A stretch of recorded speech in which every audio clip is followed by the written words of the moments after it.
আসসালামু আলাইকুম গাইস, কেমন আছেন? আশা করি সবাই ভালো আছেন, সুস্থ আছেন। আমরা এখানে একটা উটের জন্য ঘর বানাইতেছি, কারণ রোদ অনেক। তো উট রোদে পুড়ে জলে পুড়ে ছারকার হয়ে যাবে নাই তো। তো সেই জন্য একটা উটের ঘর বানাইতেছি। এগুলো হচ্ছে স্তবিস, এগুলো হচ্ছে সিমেন্টের টিন, আর এইগুলা হচ্ছে লোহার পাইপ মানে হাদিদ যাকে বলে।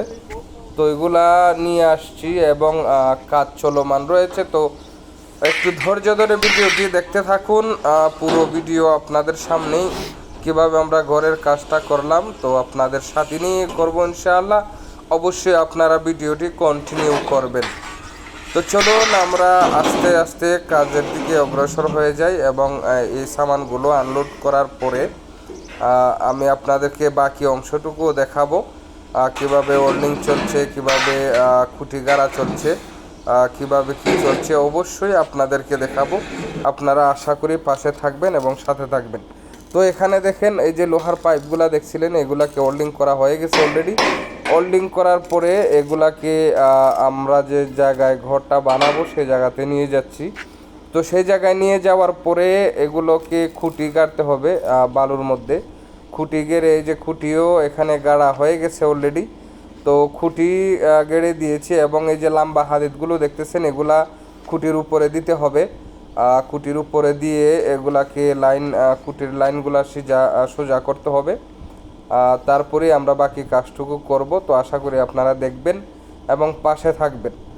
তো এখানে আমরা চারজন মানুষ কাজ করতেছি। এই যে এখানে স্থবিস গাড়ি থেকে এখানে রাখতেছি এবং উপরে হাতগুলো কিন্তু আমরা লাগিয়ে দিয়েছি, কারণ আমি একজন দক্ষ কাজের মানুষ। তো আমি কাজ আগে ভিডিও পরে করি। তো কিভাবে কাজ করলাম আপনাদেরকে দেখাতে পারিনি, তবে ধাপে ধাপে আমরা কিভাবে কি করছি সেটুকু আপনাদেরকে দেখিয়েছি ইনশাআল্লাহ।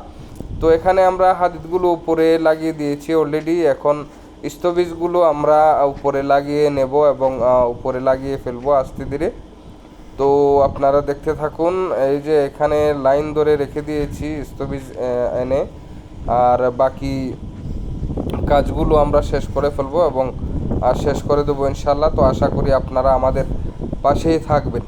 তো এই দেশে কিন্তু এই যে সামানগুলো দেখতেছেন আপনার, এগুলা বেশি দাম নয়, এগুলো কিন্তু এত বেশি দাম নয় সামানগুলো। এবং ঘরের কাজটাও কিন্তু মজবুত হচ্ছে। উপরে কতগুলো আমরা হাদিদ লাগিয়েছি আপনারা দেখতেই পাচ্ছেন, এবং আমি স্থবিসগুলো লাগিয়ে ফেলেছি এবং এগুলার ভিতরে উটও রেখে দিয়েছি অলরেডি। উটগুলো দেখতে পারতেছেন আপনারা, উটও রেখে দিয়েছি মাশাআল্লাহ তাবারাকা রহমান। কি কত সুন্দর ছায়ার নিচে আমার উটগুলা বসে আছে।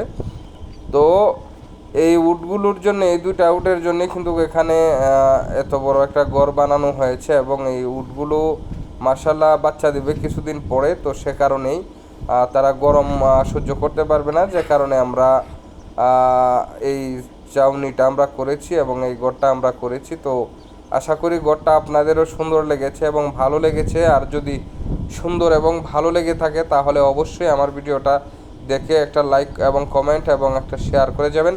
আপনাদের কাছে ভালোবাসা সবসময় থাকবে এবং আপনারা যদি আমাকে বন্ধু বানিয়ে না থাকেন তাহলে বন্ধু করে নেবেন ইনশাআল্লাহ। আপনাদের প্রতি ভালোবাসা সবসময়